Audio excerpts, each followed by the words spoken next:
Hello everyone, I am Dharmendra Kumar Chaudhary, Assistant Professor at Department of Textile Chemistry at MLVTEC Bhilwara.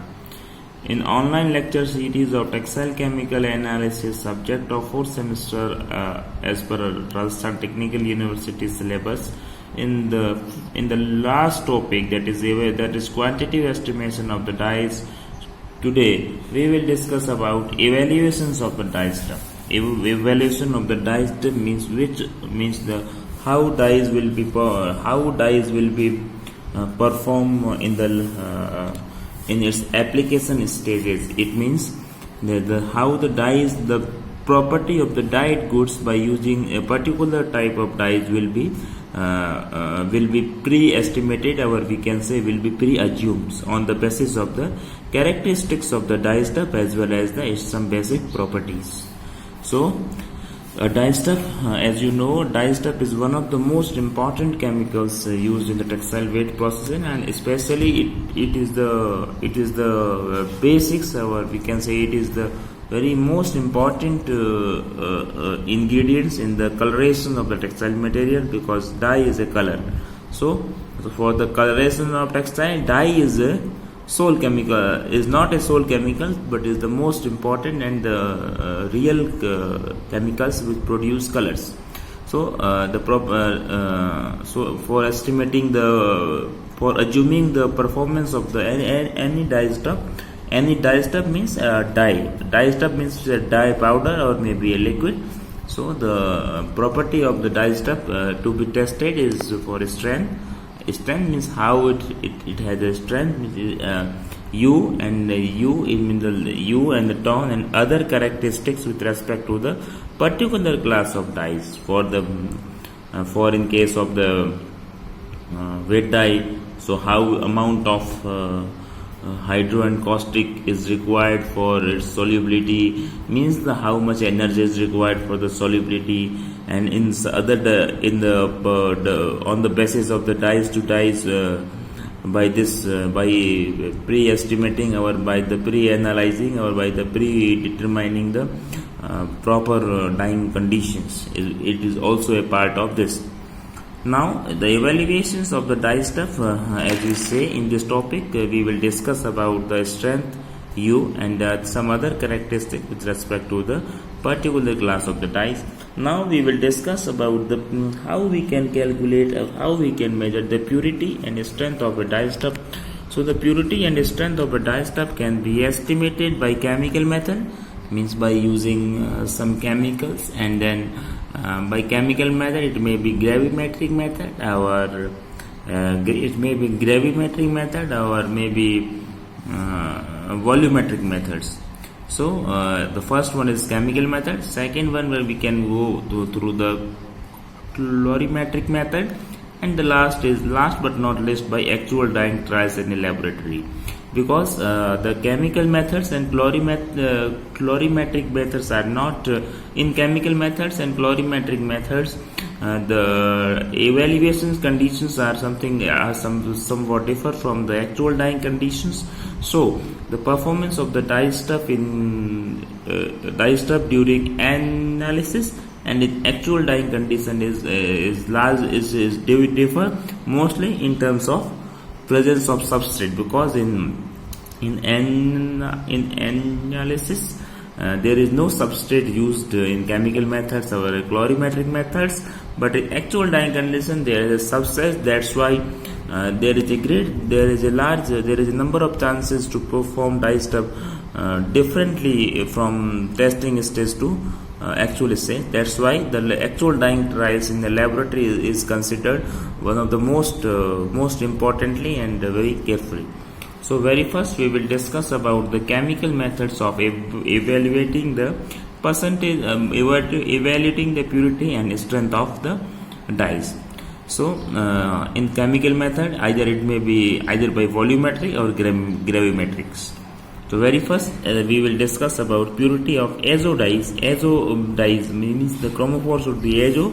The dyes may be direct or acid dye.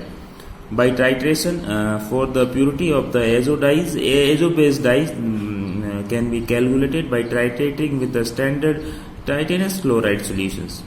In here after titrating with the titanium chloride, we can calculate the purity of the azotides. And now we will discuss about the purity of the naphthol. For the purity of a naphthol, a simple gravimetric method is developed by ISI, the Indian standard by the ISI. In this method, a known amount of naphthol is dissolved in caustic soda and hot water, then precipitated by adding hydrochloric acid, and after ensuring that the complete precipitation is carried out, or the complete precipitate is happened, the precipitate is then digested, filtered and dried and weighed. The purity of the percentage purity is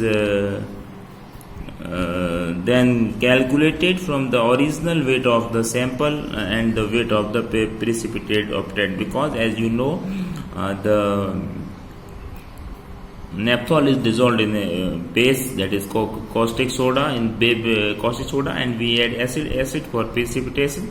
So there is a complete precipitation formations, and the naphthol is calculated by precipitate, because if the amount of naphthol is higher, then the weight of the precipitate will be higher. In this fashion, we can calculate the purity of the we can determine the purity of the naphthols.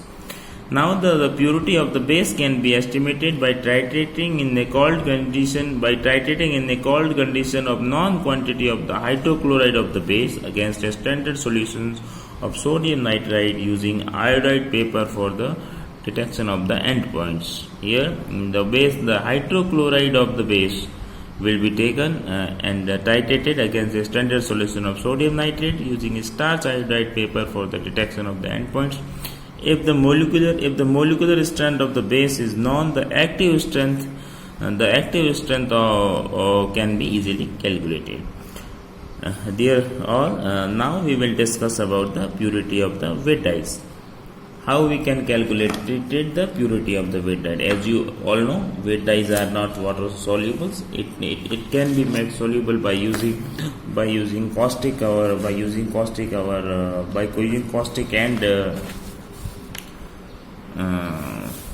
sodium hydrosulfides. So the purity of the wet dye can be estimated by gravimetric method. In this method, a known amount of wet dye is dissolved using NaOH and Na2SO4, that is sodium hydrosulfide, which is used as a reducing agent in the wet dyeing process, and NaOH as a solubilizing agent in the wet dye process. So by adding these two chemicals, dye is soluble in the water, and then it is precipitated by adding HCl. So very first we will just we will make dye water soluble and then add HCl for its precipitation. As you see in the naphthol, the precipitate, and then as you see in the naphthol, the precipitate is dried, weighted, properly dried, to ensure there is no presence of water inside the precipitate, and then weight this precipitate, and on the basis of the weight of the precipitate, the purity of the dye stuff can be determined. So in case of naphthol and in case of wet dye, you see how we can calculate, how we can estimate the purity of the dye stuff. Now we will discuss about the purity of the indigo salt dye stuff. Indigo salt dye stuff can be gravimetrically estimated by using sodium nitrite and dilute sulfuric acid. Sodium nitrite and dilute sulfuric acid, and then the gravimetric analysis. It means first you calculated, you have initial weight, and then you have the weight of the active content by having two weights, that is active content weight and the initial weight. You can calculate the purity of the active content in any compounds in percentage. So thank you. In this video we had discussed about the chemical methods of dye stuff estimation, quantitative estimation of dye stuff by chemical methods.